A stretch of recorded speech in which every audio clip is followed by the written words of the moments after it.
Yeah, you can. Yeah, now let us do a statement for you. This is what we call PowerPoint. We call PowerPoint. Very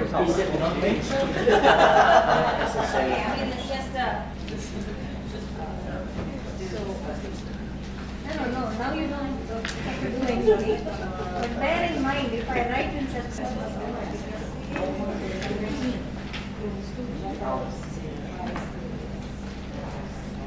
directly they say do something stated clearly. One is, I think we have a very big job because it's a huge information we need to screen. But we see, actually we wrote down here what is missing there. In the first time, general information, there is many point for general information, but we only find the title of the protocol. So this is the one thing. And for background information, no potential risks information. So this is actually very big issue for the protocol. And no justification for the route of administration. And also the no statement for GCP. So we see I don't think this will going to be fast, this protocol in future. And then trial objective and purpose, it's clear, we found that, that's very good point.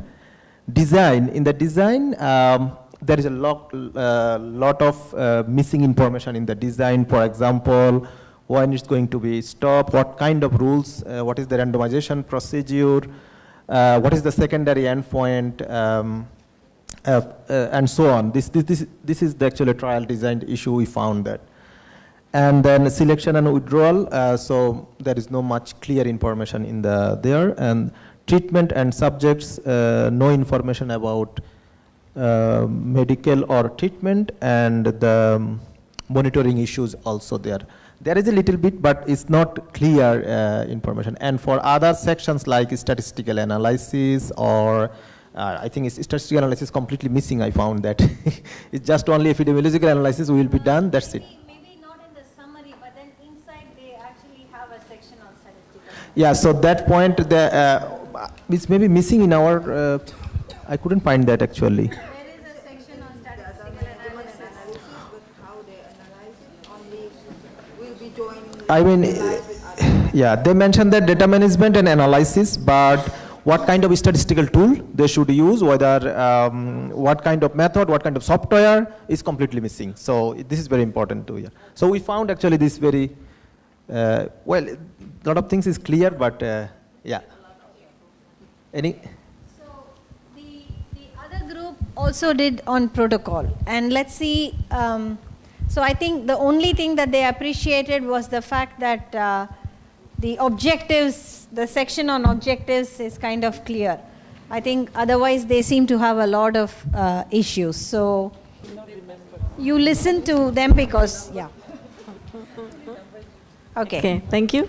We discussed about this. We thought we just have to read the summary at first. It's okay. Okay. Since somebody you need to read mentioned the summary, and I told you look at the headings in the different sections and try to match it with what is supposed to be there in your GCP guideline. Okay. Okay, so the first point is the multi-center trial. Since this is not a multi-center trial, so we skip it. Okay, and then the second one, the 6.1, the clinical trial. We thought that the one that's not mentioned is the protocol identity number and amendment, and also the name, all the identity, address, phone number, etc. from the investigator and also from the qualified physicians or the laboratory and the other person that's involved. It's not mentioned in the, whether it's in the summary or in all the documents. And then the background, it's also not mentioned. And also the 6.4, the trial design, all of this point If you mentioned. imagine, do you understand what 6.4 is and what Sorry. 6.4.3 is? The group that didn't do this exercise, do you understand? Then you should ask them. I don't understand what's 6.4 and what's 6. The checklist. Okay, we have a checklist here. The 6.2 is the background information. which have the name and description of the investigational products and so on. And the one that's not mentioned is the point of 625, which is a statement that the trial will be conducted in compliance with the protocol, GCP, and applicable regulatory requirements. It's not mentioned. Okay. And then the next is the trial design. The trial design is whether the scientific integrity of the trial and credibility of the data from the trial depends substantially on the trial design. So we decided that many points are not mentioned, such as the specific statement of the primary endpoints and secondary endpoints, and also the description of the type, not that one. The description of the measures taken to minimize or avoid bias, such as the blinding. They don't say anything about the blinding. They mention about the randomization in the summary. And then, which point again? 6.4 and 6, a description of the stopping rules or discontinuation criteria for individual subjects, parts of trial and the entire trial. So they're not mentioned when or how, if the subject wants to stop, or how to discontinue. Okay. I continue? Yes, please. So many. Okay. We have time to listen to you. 6.5, which is selection and withdrawal of the subject. All is not mentioned. So how the subject going to be selected? Going to be selected. How is there to inclusion exclusion criteria? Okay. Okay. So let's just stop for a moment because both the groups spoke about withdrawal. Now this is a vaccine that is going to be administered just at one point in time, or is it going to be administered multiple points in time? Meaning to say that they are going to draw blood samples at different points in time. So which means that I am ready to take the vaccine, but I may just drop out, I may withdraw, I may not give you the sample of samples. Okay, so then withdrawal becomes applicable. There are situations where you might just meet the participant only once, right? You will just administer and then maybe you will just take the thing. In such situations, withdrawal may not be applicable. So you also need to bear in mind that not all the elements that are specified in the protocol may be applicable to all protocols and all situations. There may be situations where it's not warranted, but this is a very valid point. If you're going to follow them up several times, then yes, they have the right to withdrawal. Okay. We decide that it's number 2, the medication. The medication and treatment permitted, including rescue medication, and not permitted before and or during the trial. So it is not mentioned whether if the patient already have a medication before the trial, is it should be continued or discontinued, and then how about during? Is that applicable in a vaccine situation? Is it applicable in a vaccine? I'm just going to administer a vaccine. So what's rescue medication here? So let's try to understand what a rescue medication is. Now I'm treating with a trial drug for a disease A. I have a certain schedule that I'm supposed to follow. But then despite this medication, the patient isn't getting better. And I cannot keep the patient in the trial because it's risky to the patient and to his or her safety. So I withdraw the patient from the trial and put them onto another medication. But that situation is not applicable here. So that's exactly what I was trying to say. Sometimes when we provide you with a checklist, you become like literally looking at every point and axing them. That's what we do. So you also need to keep the context under and say this is not applicable. Yeah. Right? Okay, so if something is not applicable, it's not applicable and they are justified. So we don't want you to write a protocol where you say 6.4.3 not applicable, 6.5.1 not applicable. It doesn't make sense. Okay? So this is all a broad guideline on the different aspects that should be there in your protocol. But some may or may not be applicable, and then you need to adjust your protocol accordingly. So, and the way you review also should keep in mind, okay, here's a situation where there's no rescue medication. So if they did not write anything about rescue medication, it's not a problem. It's okay. Okay? Okay, continue. Okay, next is assessment of efficacy. Okay? Assessment of efficacy, analyzing. There is no description of how the patient is analyzed, the data. Okay, and then the last one from, no, not the last one, almost 6.8. Let's all listen to one person. We said one person speaks at a time and we all listen. Did we? We did agree, right? So it's respect to the person who's presenting. We listen. Okay. 6.8, which is assessment of safety.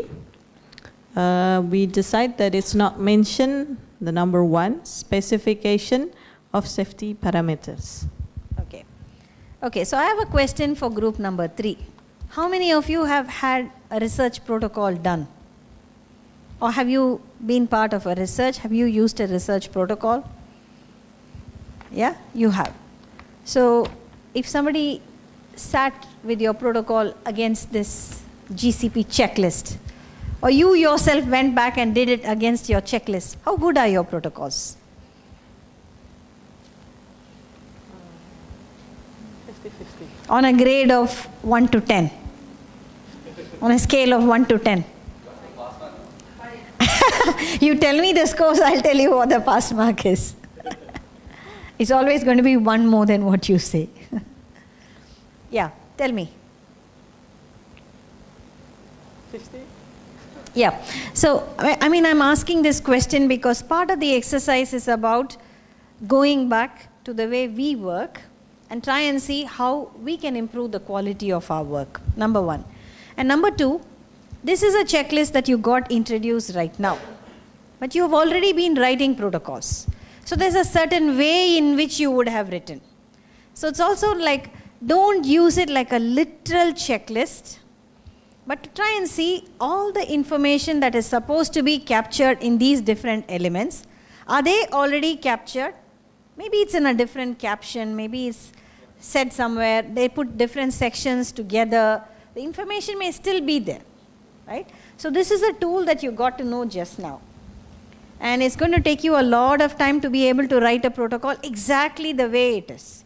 So when we look at any protocol, we need to look at it from a very global perspective. Of course, it's very nice to do this kind of systematic, meticulous review, but look at a global perspective. Does it have the objectives? Does it have, so all those key elements, and you know, maybe they didn't put it exactly the way you want them to, but it's all there, but it could be improvised, right? So keep this in mind when you review, but more importantly, go back to review your protocols and see how you can improve the quality of the protocol that you have developed. And this is the way you're supposed to be reviewing in an ethical committee as well. You see a protocol, is it self-explanatory, or there are lots of questions that come to your mind which is not clear? And these are elements that need to be written back to the investigator to say, look, this is clear, but then these are all the things that I have a problem. Could you then clarify it, right? So this exercise is the same kind of exercise that an ethics committee is going to be doing, looking at all the different documents. And for that, the key document that they will be looking at is the protocol. Everything else will be checked against this protocol. Now we are going to listen to the third group, where they are going to use this protocol, but they are going to be talking about the informed consent. And let's see what they did and how they did it for us. Okay? We'll clap for everybody together. Okay? It's okay. Yeah. Let me give you this. Thank you. So our group works on the informed consent. So in the informed consent, there are about 20. You to bring that here because everybody can see when it is here. Okay. Somebody will take it for me. This is presentation. Please explain now. Please refer to the ICS integrated RML E6 R1 810 4810 GCP guidelines. So we have GCP guidelines for the informed consent, point 4, 8, 10. And there are 20 points that should be included in the explanation of the informed consent. And from the informed consent we got from in the last page, we have 10 points that are available in the informed consent and 10 points that are not available in the informed consent. And the information that, or the points that are available in the informed consent are the trials involves research, the purpose of the trials. Should I mention also which statement that refers to the points? No, okay, thank you. That minimize the time. And then point C is the trial treatments and the probability for random assignment to each treatments. The trial procedures to be followed, including all invasive procedures. And then F, those aspects of the trials that are experimental. The G, the reasonably foreseeable risk or inconvenience to the subject and when applicable to an embryo, fetus, or nursing infants. And then the H is the expected benefits. And then the M, that the subject's participation in the trial is voluntarily and they can withdraw at any time. And then point P, that the subject or the subject's legally acceptable representative will be informed in a timely manner if information becomes available that may be relevant to the subject's willingness to continue participation in the trial. And then S, the last one is the expected duration of the subject's participation in the trials. And 10 points that are not available in the informed consent are, the first is point E, the subject's responsibility. So if something happened to after vaccination, it's not mentioned what do they need to do. And then the point I, the alternative procedure or course of treatment that may be available to the subjects and their important potential benefit and risk. And then point J, compensation or treatment available to the subject in the event of trial-related injury. But we think that this is not applicable, right? And then point K, the anticipated prorated payment, if any, to the subject for participating in the trial. Do we think this is applicable? The people have to come multiple times for the blood donation and all that. Cost should not be borne by the patient. Is it going to be done in the school? Are you sure where it's going to be done? It is going to be done in the school, yeah. So are they going to spend extra money to come to the school? No. They're anyway coming to the school. Yeah, they will come anyway, so it's... Unless it falls on a day like a Sunday or a holiday when they have to make an extra effort to come. So I think it's just the school, so you don't have a problem. Yeah, so we think that this is not applicable. And then point L is the anticipated expenses, if any, to the subject for participating in the trial. We think this is applicable because if they got the measles, then they will have expenses to reduce the pain, probably. And then the point N, that the monitors, the auditors, and the IRB-IEC and the regulatory authorities will be granted direct access to the subject's original medical records for verification. And then point O, confidentiality, that the records identifying the subjects will be kept confidential. And then point Q, the persons to contact for further information regarding the trial and the rights of trial subjects. This is very important, we think, but it's not available. And then point R, the foreseeable circumstances and or reasons under which the subject's participation in the trial may be terminated. We think this is applicable. And then the last one that is not available is the approximate number of subjects involved in the trial. But we think that this is not applicable. Thank you. Okay. So what's nice about this group is that they set some positive points, right? So I think as human beings, if somebody looks at your work and gives you a nasty response, how do you like that? You don't receive it. You kind of, these people have no way of appreciation. So whenever you give a feedback, it's always good that you give like an overall picture and then kind of paint it a little bit and say, okay, these are things that are good, but you really have a lot of nasty things to come, but then don't say that in the beginning. So that way I think the way they present it is good. Initially they just had all these alphabets super encrypted. There was no way anybody could read and understand the information, right? So you also need to be sure as part of this writing, whatever you write is something that another research group should be able to understand. So at least this coding that they put, okay, we use those same labels as in this one, also came up only later. It just had 2 columns and only alphabets. And if you produce it to somebody else, nobody will have a clue on what it is. Documents have to be self-explanatory. So you need to take some effort. Now, what are some striking things? I think 2 groups said the protocol did not say anything about withdrawal. But look at the informed consent, they put positive point. They said that the participants have right to withdraw. So what does this speak of? What does this speak of? Inconsistency. And one of the elements of quality is that all the documents that you make should be consistent.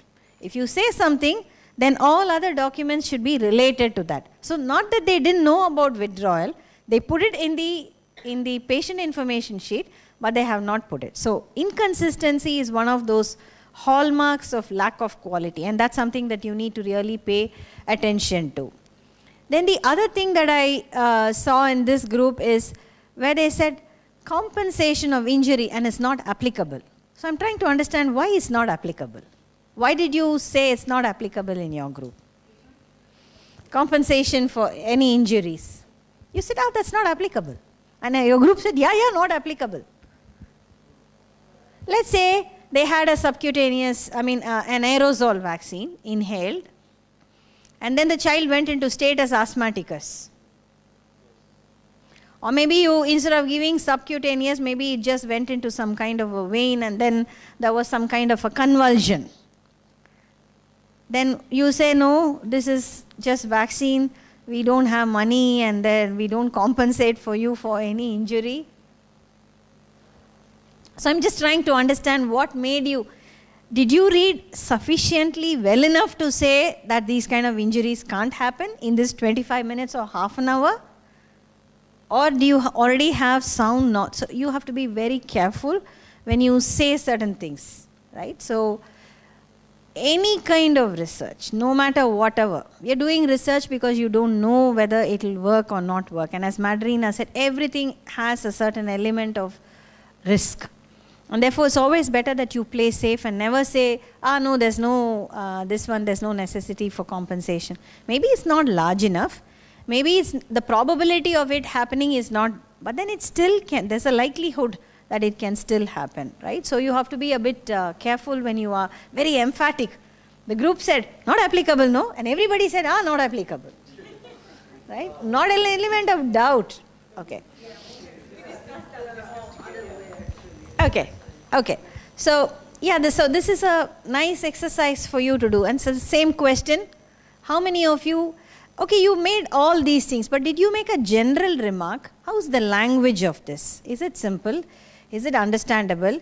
Is it like 6 pages that is going to take you a lot of time? Or is it like compressed and given in a nutshell? So there are also other things. So literally don't go by the checklist. Also the manner in which it has been presented, how long or how short the information is. That's very, very important when it comes to the information sheet. So you have to make a comment generally also about it. So if all of this is there, but in the most technical manner, then it defeats its purpose of patient information. So give a brief introduction on what you give as a general feedback. But overall, I think you get an idea, and this is how you should be doing your own tools, your own protocols, informed consent, all the documents. There's a whole section in GCP on this. So this helps you in writing a document, in reviewing a document, in sitting in an ethics committee and making comments. Everybody uses this very same gold standard, right? So just to give you a flavor of what it is. And I always say, when you point fingers at another person, beware that there are 3 fingers already pointing at you. So it means go back and start looking, and you might look and say, oh my God, have I used a protocol like this? It's so badly written. It doesn't matter, you're learning, and what we want you to do is, as you keep writing more protocols, be sure that you follow these kind of guidelines and tips when you are writing future protocols. Okay? Good. Very good job. Now let's give a very big hand for all of you. Okay, so we take a 25 minutes break, and then we come back at 3:30 because we need to be on time to go to the Ramayan ballet. So 3:30 we come back after a cup of coffee, and the last session is really a fun session, so you don't have to worry. So now I'm going to start with a case study. Listen carefully and read it carefully of this case study.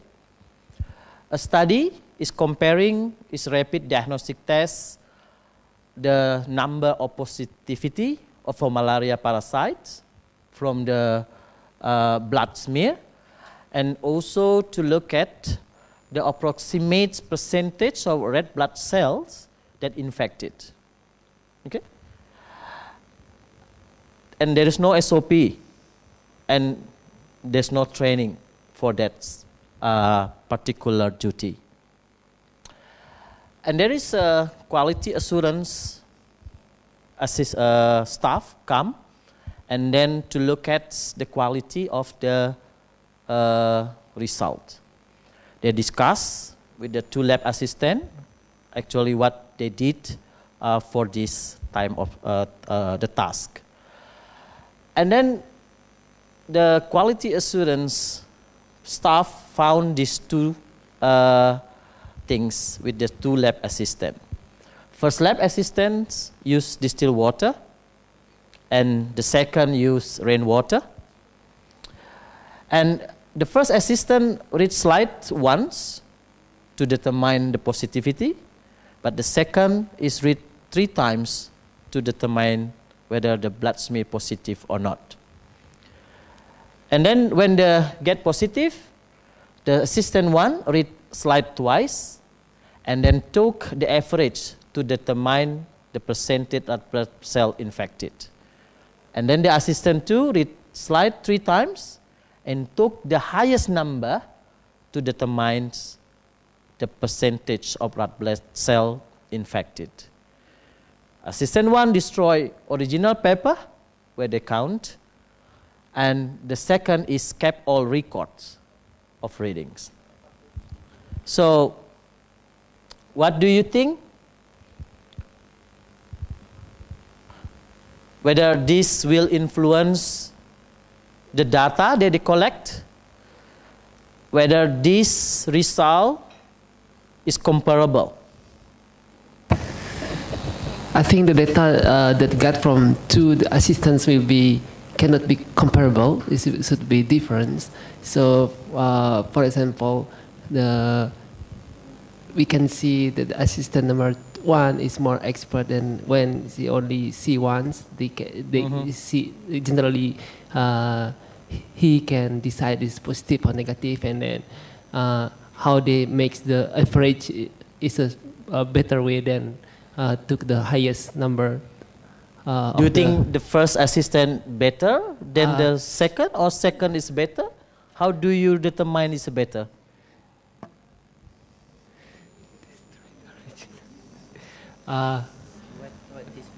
Okay.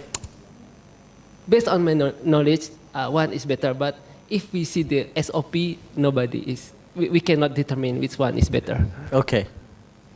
So why these 2 assistants did like this? Yeah, Dian? Because there is no SOP, so each person with each of their own ways of doing things. Okay. So there's too many diverse ways to do one thing.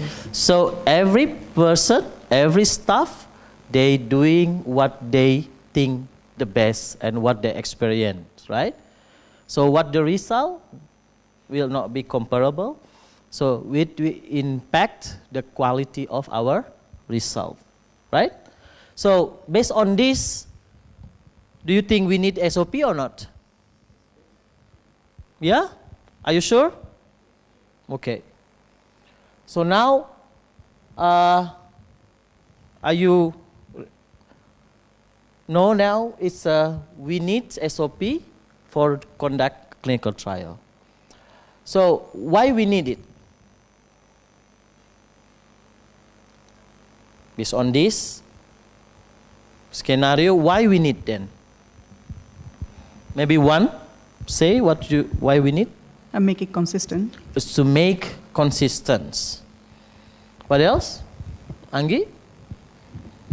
I think it's kind of be a standard for make sure the quality for the data or the process of the research. So to make sure this process are similar. Okay? What else? Do we? To make it reproducible and comparable. So to make reproducible, because if it's someone else want to do it again, so we're going to have similar result. Yeah. What else? Bambang? Because it's such a guideline for people who will conduct, for the trial, so we can achieve that reproducibility and then accuracy and that's right. Yeah. Okay. Yeah, that's right. So this is why we need SOP. Because with SOP, it's consistent. Yeah, we did consistently for every times, and then make uniform all these procedures. And then the second is efficiencies. What does mean efficiency? So if we do not have a SOP, maybe we can do one procedure for 30 minutes. But when we follow all the SOP, state there, maybe in 5-10 minutes we're done because we know what the step need to be done. And then, that you mentioned, it's for training tools for our staff, so how they need to do a certain procedure. Sometimes in the clinical trial, our staff only can do for 6 months involved in our study, and then we need to replace to another person every time. So to make sure the continuity of the procedure, so SOP can make sure that every such procedure can done continuity, even though there are change of the staff in our trial. And then, of course, transparency, audit trail, to look at to reconstruct what's actually we done to make this result. So, and then GCP is one of the requirement that we need to comply with this SOP. So now, if we know about the procedure of clinical trial, so which procedure in clinical trial that you think we need a SOP? Could you mention from here? What procedure in clinical trial that you think we need SOP? Collecting samples. Collecting sample. Examination of patient. Examination of the participant. For data analysis. Data analysis. For data storage. Data storage. Giving prior information to patient. Giving the inform, to the patient, to candidate participant. Anggi? In the screening or the piloting steps. Okay. Next.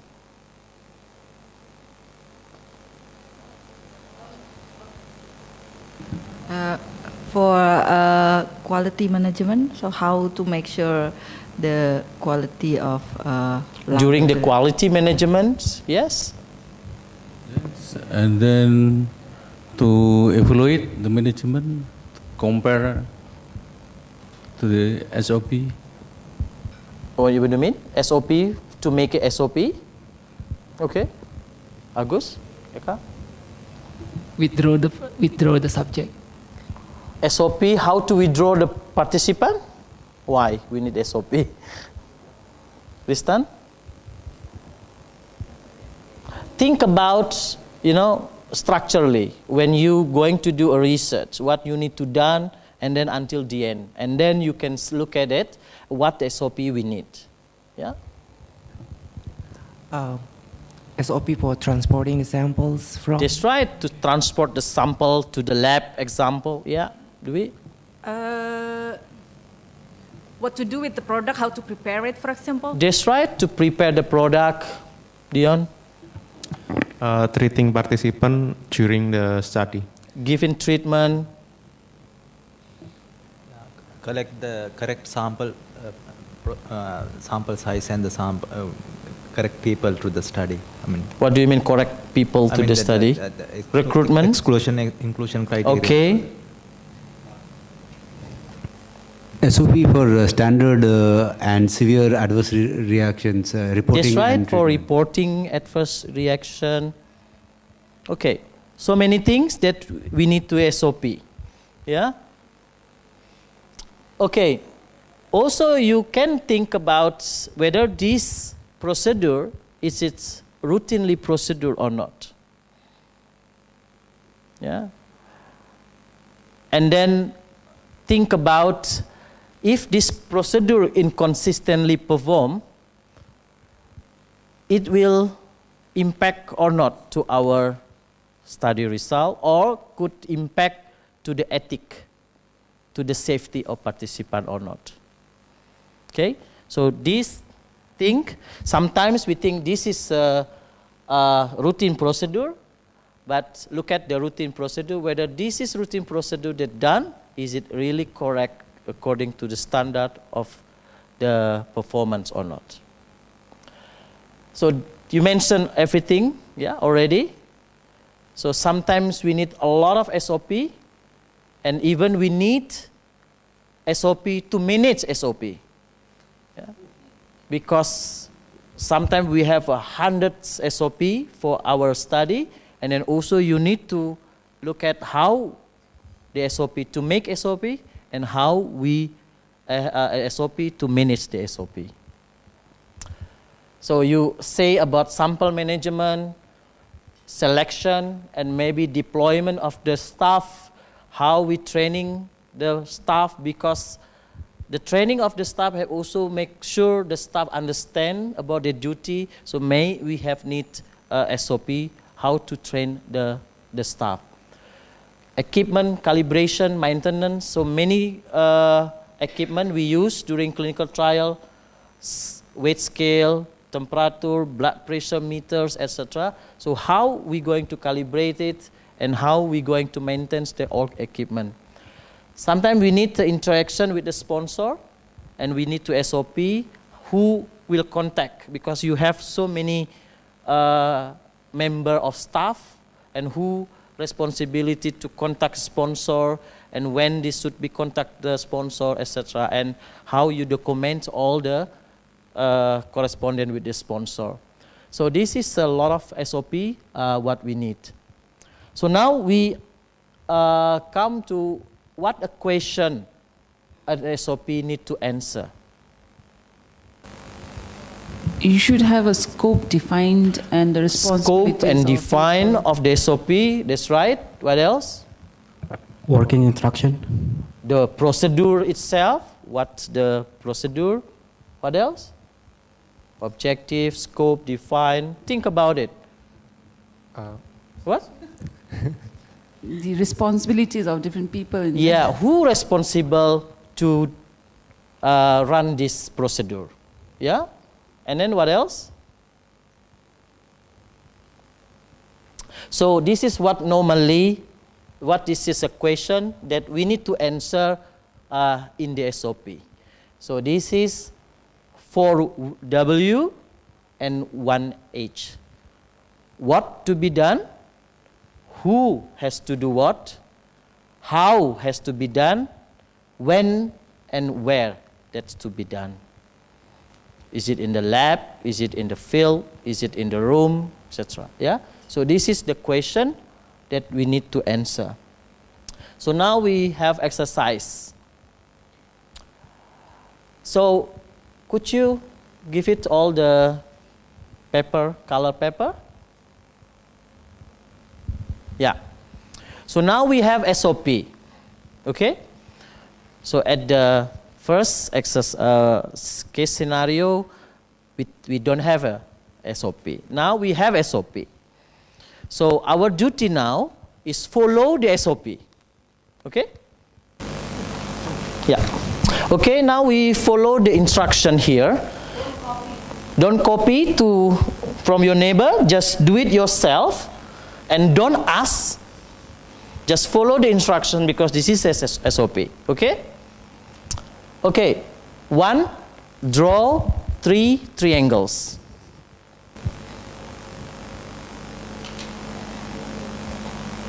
Okay? 3, draw 1 big circle.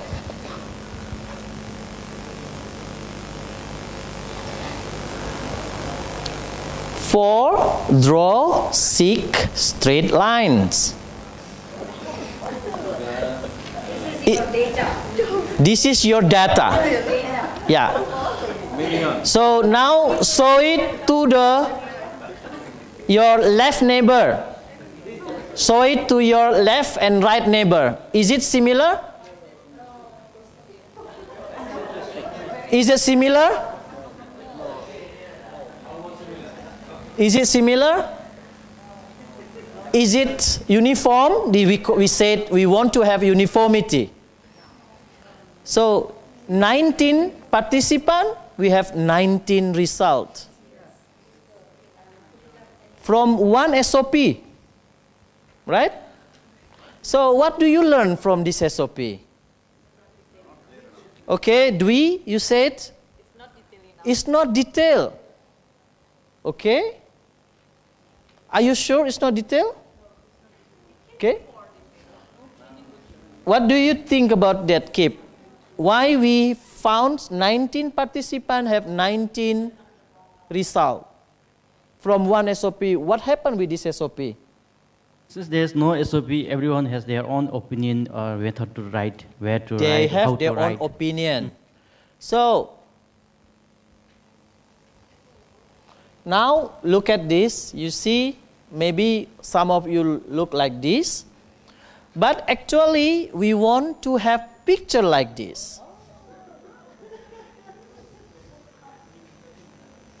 So now, when we come back to our exercise, if we want to make sure that the result is like this, what you gonna do with this SOP? You say it. What do you want to improve it? Yeah. I think first in the SOP we have to write like first draw a big circle in the center of the paper. Okay.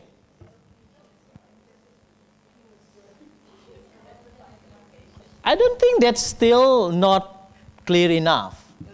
Because if you want to put it as a big cycle, even though you are on the right side, the left side, the middle, it's still cycle. Okay. So what needs to be improved? Maybe we have to change the sequences. I mean, give the instructions clearly. How clearly? One more Could thing you I think mention could how is train. clearly? That's right. You need to specify the objective of each instruction. So now we come like this. Follow the instruction to draw the head of a cat. So you have objective, right? Is it going to be clear? Yeah. Okay. Draw triangle representing the ears and nose. Draw two small circles representing the eyes. Draw one big circle as a face. Do you think if we follow this, we're going to have head of the cat? No, why? Okay, the right order. We need to order first face, the second is ear, probably, yeah? Okay, good. What else? So, you know now? where to write the triangles. So what do you think the head of the cat, is it the triangle is the order below or is it in the middle? Come on. Yeah, okay. So we learn from this, there is SOP, it's not enough. The SOP should be clear, yeah, should have objective, and then should able to think about what the procedure is. So the characteristic of a good SOP should be content and language is understandable, should be simple, easy to follow, clear, yeah, not ambiguous, because we don't know what should be in the triangles. And coherent, I think that's right. We need to in the good order and complete. Yeah, you remember if it is not complete, there is no phase. Example, if there is no big cycle, or if there is no small cycle, there is no ice there. So you need to have complete to be able to have the result. So now who should write the SOP? The SOP should write by someone that directly involved in the performing of the procedures. Yeah, so it means that the person who owns the procedure or owns the system, and then of course this person is appreciated all implication of this step. You know, if this is step missing, so the implication will not like this. So this person have to be understand how and respect and appreciate all the implication of the procedure, and also know how to write SOP. That's important. And SOP should be reviewed, because maybe we can write the SOP, they know how to make procedure, but we also need to review, yeah, whether the SOP is correct and then already in the good way and simple to understand, etc. And the one that review is not the one that write the SOP, and yeah, it's good that one or more individual with really appropriate training and experience to run this procedure that can review all this SOP. Sometimes we call the immediate supervisor that know really how the procedure is. And then the SOP in the clinical trial should approve by the PI here, or the person that authorized by the PI to approve the SOP. And of course, SOP should approve, meaning that before approved by PI, these SOPs still may be under review and not be used yet. And then to approve, you need to sign and then put a date. By put a date, so meaning that the SOP could be used, yeah, to the clinical trial. So this is the format. GCP did not mention about the format of SOP. So, but this is from WHO TDR. So when we conduct trial with WHO TDR, so that have a certain format. So, but I think this is also very good format that we can adapt to our study. Have a title, the authors, the date, the version. Remember that we need to put the version, because the SOP could be changed all the time during the study. Yeah, so you need to make sure the version, the last version, that the one that you use. And then if there's some revision, the date, the aim, and the scope and applicability, what the procedure.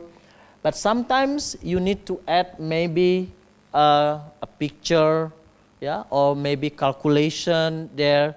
If this need to calculate, example, the dose, you need to make example how you calculate the dose to make our staff understand how the calculation should be done. So this is the kind of format.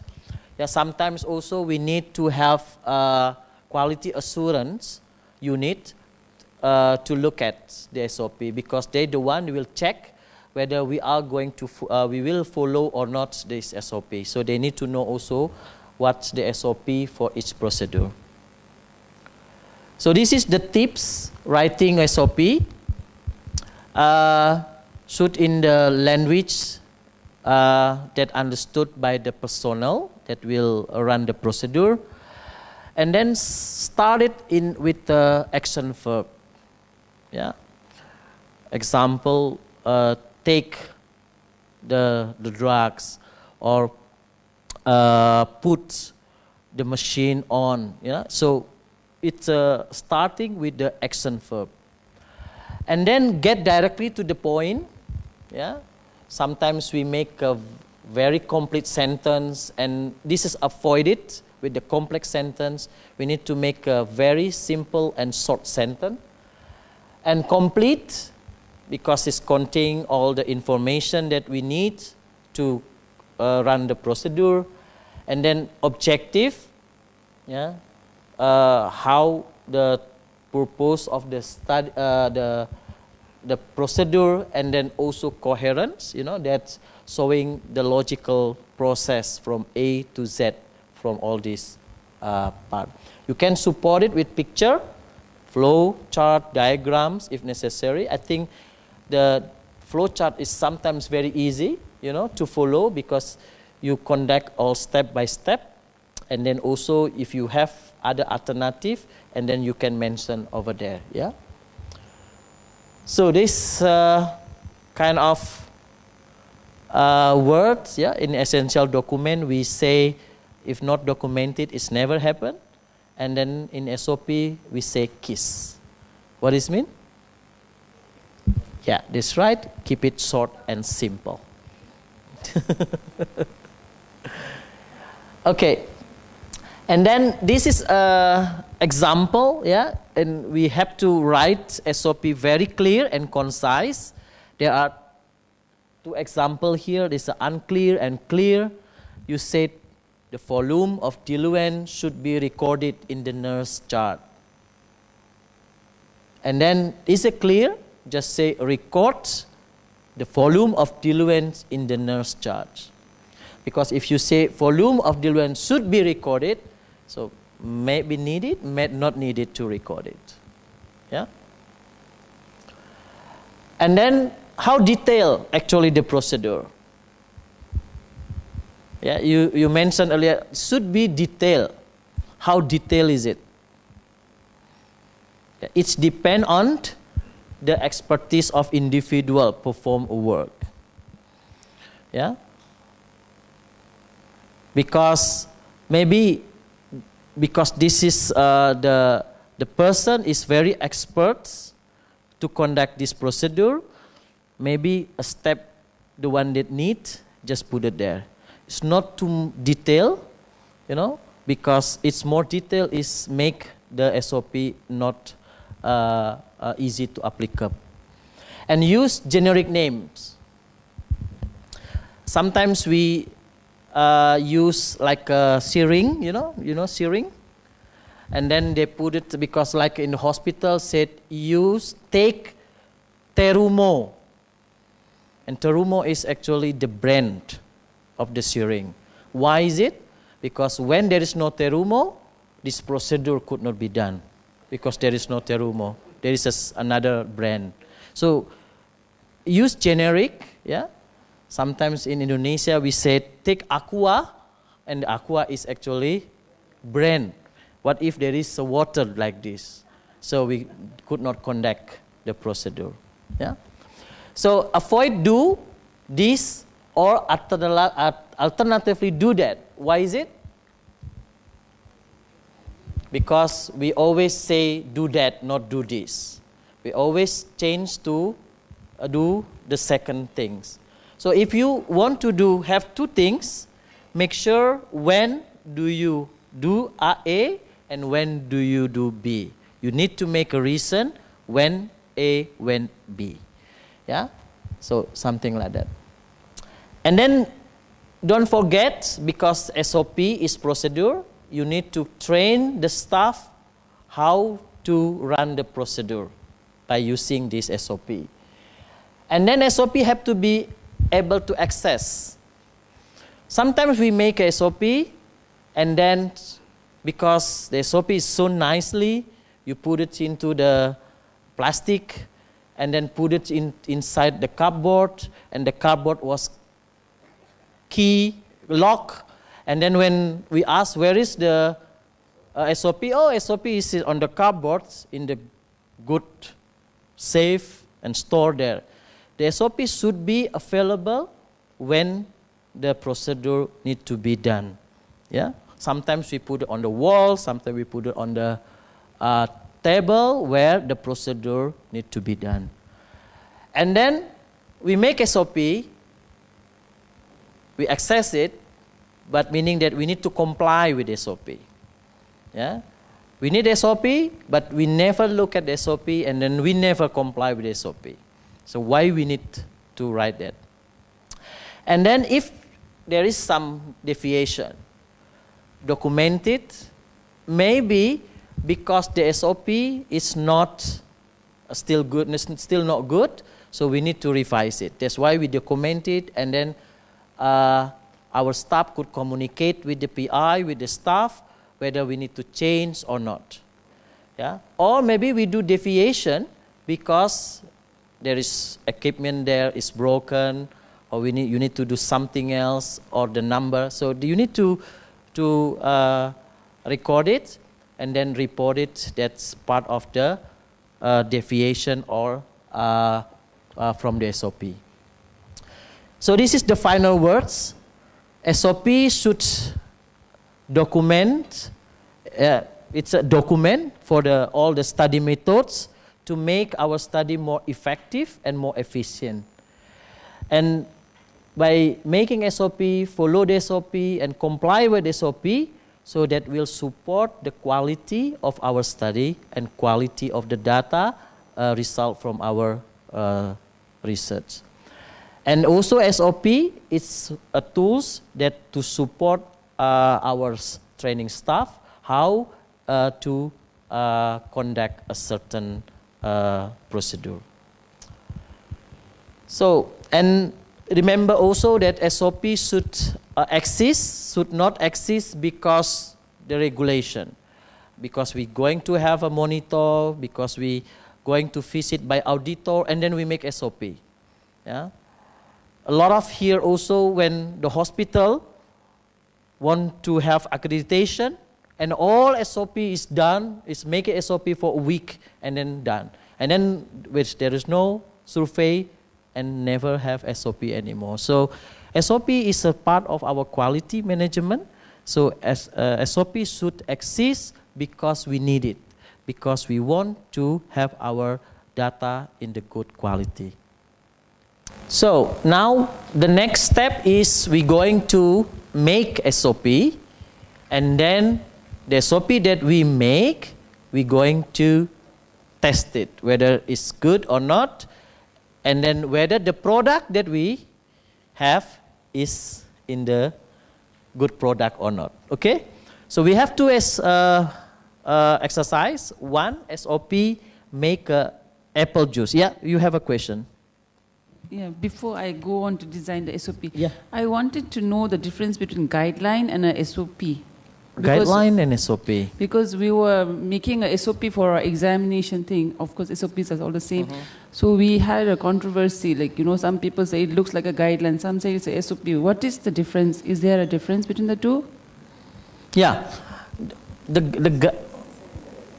Yeah, because sometimes the guidelines said treatment for diabetic is this drug. Example like clinical practice guideline, right? But how you give it the drug to the patient? So that's the SOP. More practically, and the procedure that you need to be done for certain step or, yeah. Okay. So we divided into two groups now. I think more easy. I think we can say 1, 2, 1, 2. Yeah.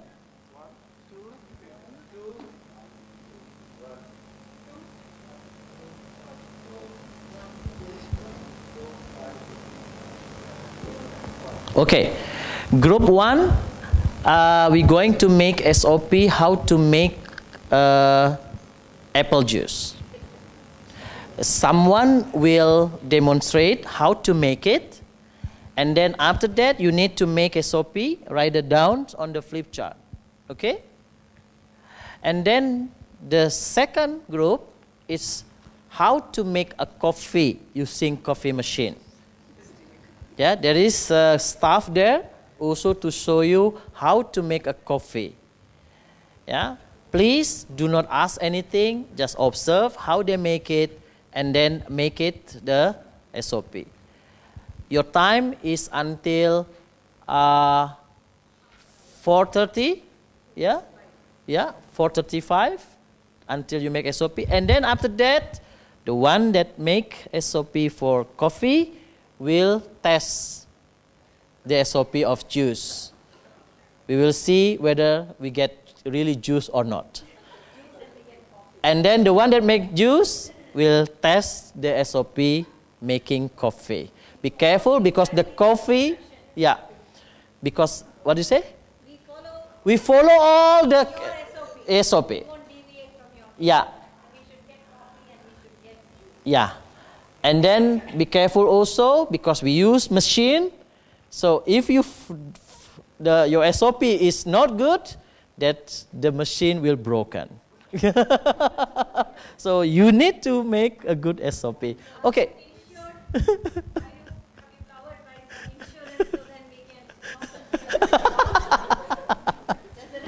There's a risk here, yeah. Yeah, there is a risk, yeah. Okay, now apple juice here and then coffee machine is outside. Okay. So we just watch them. Close the water tank. When we check the water, Clean the machine aseptically. close it. 1, 2, 3, 4, 5, 6, 7, and then close the lid. Plug in Plug in the cable to the source. to the power source. Turn on the machine.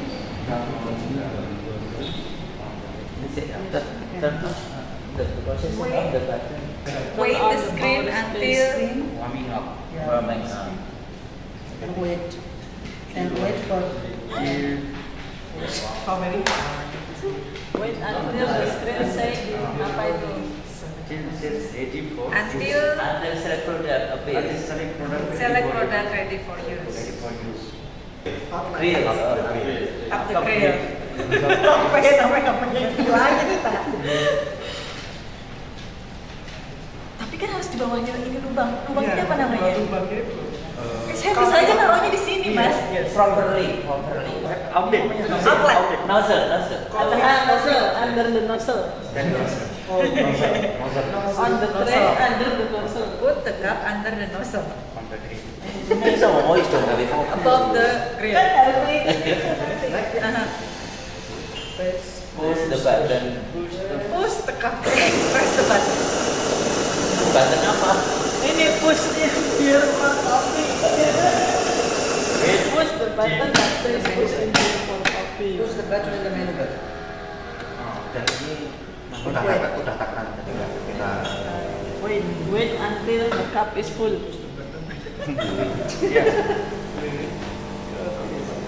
Kayaknya nanti ada tulisan ready deh. Stop dripping.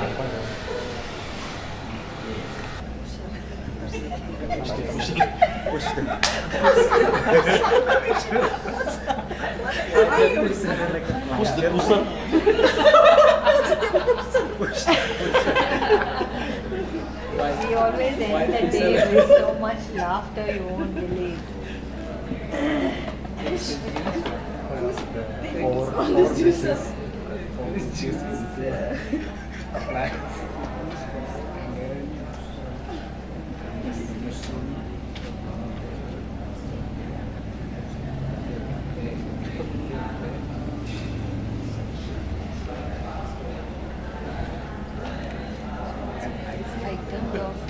Oh yeah.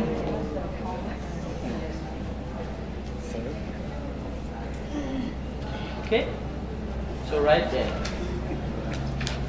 In the You can come up with a structure for yourself. If you want to draw a diagram, you can draw a diagram because you need to explain to the other group what it is. Draw that thing.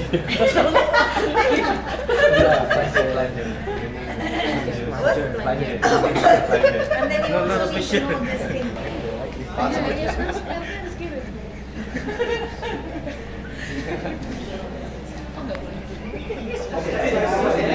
I think we should prepare the list of materials required.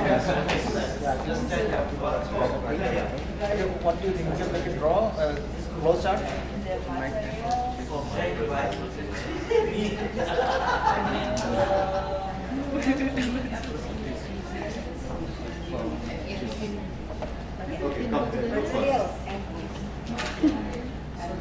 I think what happened in that only what is the picture.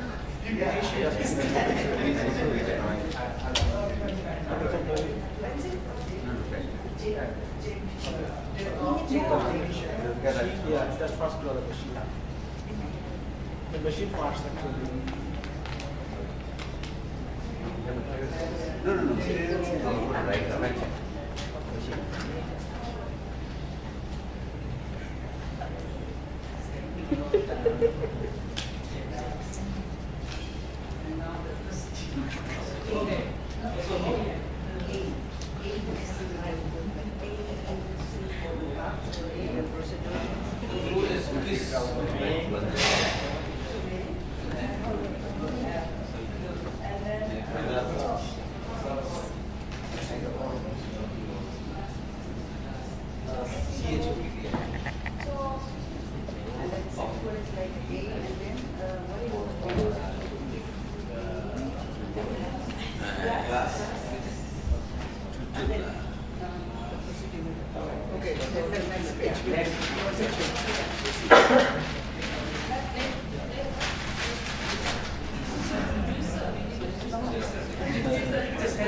Water chamber.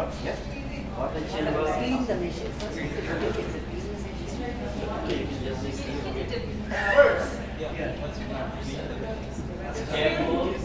This is the water chamber.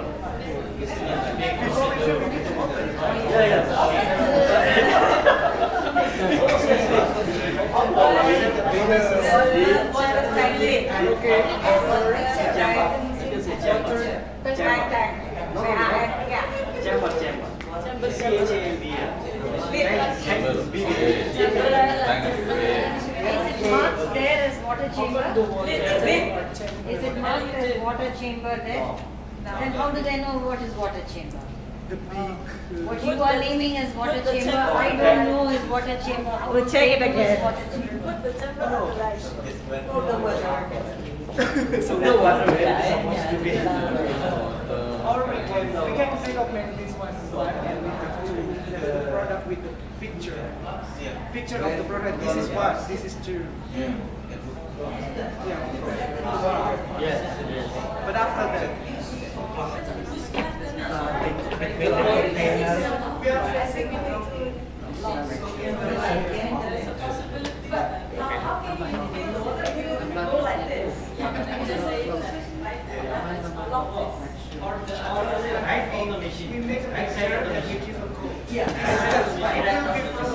Everybody is confused.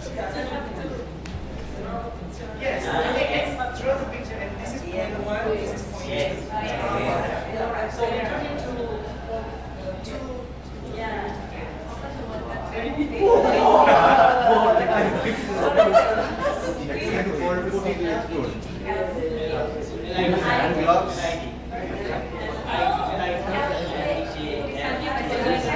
and then open the mouth from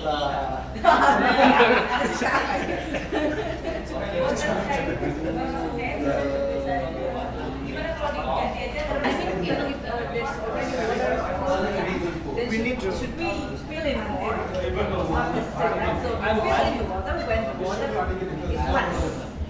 But fill the water when they should get. So how can you just make it? Normally there's a Switch on the power button. So we have to mention where is the Whether we should draw it. Okay.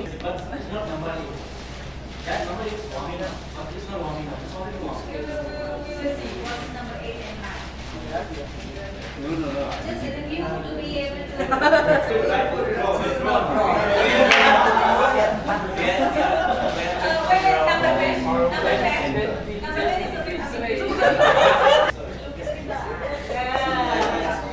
Let's see how they make it. No, let's see. We need to make sure your SOP is good. Make sure that.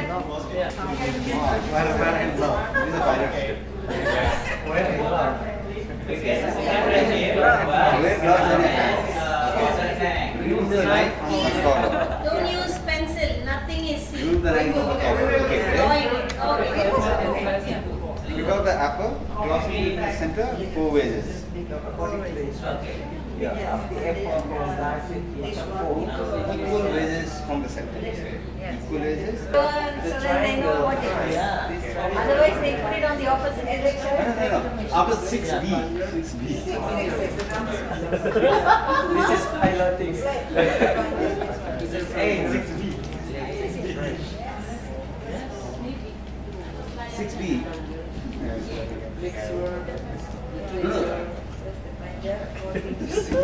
You can line with the. By aligning the triangle, aligning the black triangle on top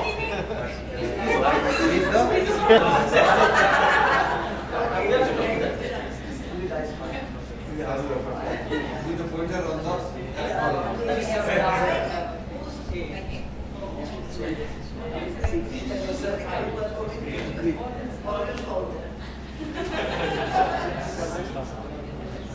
Start what?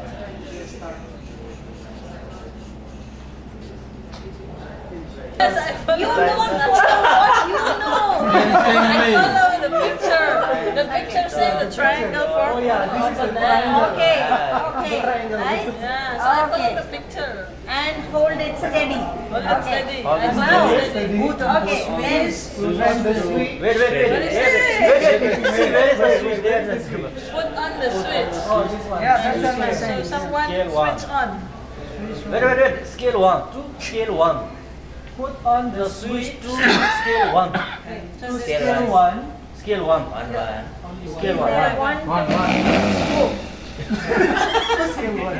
Scale 1. Put it on. Gradually push the plunger down. Wait. Did he say remove your hand? Because it's somehow then I think it's going Gradually in. push. Oh yeah, push. Reach there. Gradually push. You went to fold. Hold it. To see that all pieces are properly graded. Still, this okay. Yeah, it's okay. Okay. Now this is still coming. Out of the machine.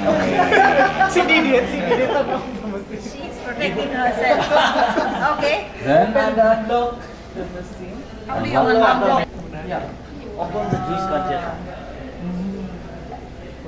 Oh, lebih bagus ya benar. Somebody's drinking. Put your juice in the glass. Oh, the juice. Okay, so Pour the juice in. it's not bad. You got an end product here, but she used part of her knowledge, I guess. So then, yeah, whatever you have, you now write as feedback when they come. How do you show this is coffee? Did you get the coffee? Yes.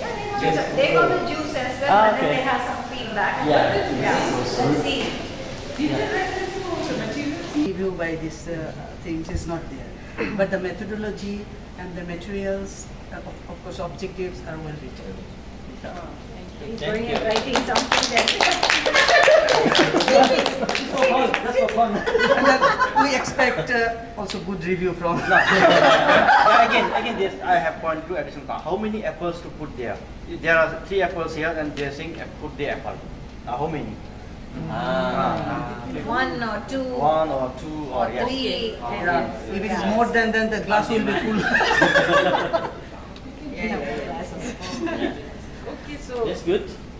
That's very good. And the scale of 1, 2, 3, 4, I don't think anything is written there. So what they did, they used anti-clockwise. It went to 4, and she was so scared holding the plunger because of the pressure. Expressions. But where is 1? Is it written 1, 2, 3, 4 on the Yeah, it's not there. Yeah, scale 1 is written there. But before we No, read but it, on the scale, on the scale. On the clockwise or just that Yeah, one? clockwise or anti-clockwise. She's just mentioning that Right? one, yeah. So he put anti-clockwise, which is the highest. I then turned it clockwise, which was low. Right. Yeah. So you need to be specific.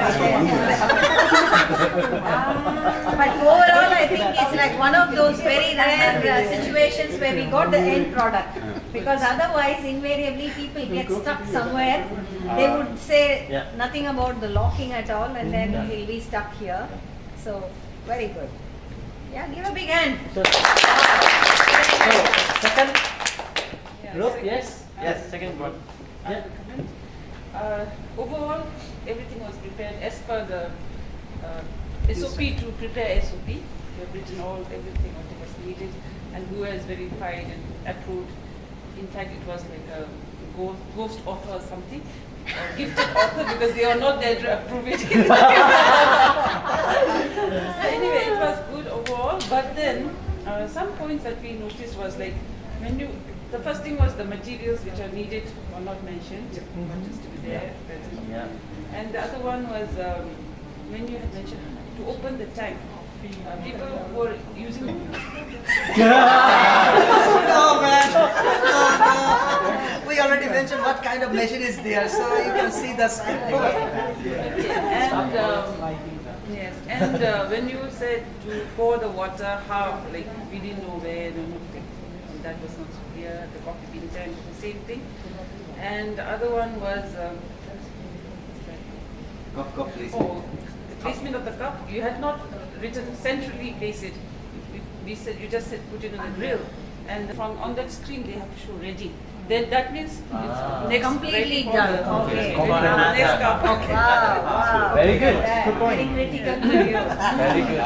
We've done one further than them, ma'am. Unlike them, we've tasted the coffee and we've realized that it is a very good quality. Thank you. Which they have not tasted. So I think Because we thought this Because they dirty. weren't sure whether this was washed or not. Because I told them don't do, because I want all of them to come tomorrow for the class and avoid disturbance and stay back in the room. So their evaluation is still incomplete. Wash the apples yourself. You know, but they said enjoy the coffee, so enjoy. But you said pour it into the glass. You didn't say drink the coffee or drink the coffee. Enjoy the coffee. Yeah. They said enjoy the coffee, so you enjoy. You should enjoy the juice. Number 13. Team number 13, Luigi. Okay. Good, very good. But it sounds so simple, but you see how much time and how much effort and how many people's brains it requires to actually put it into.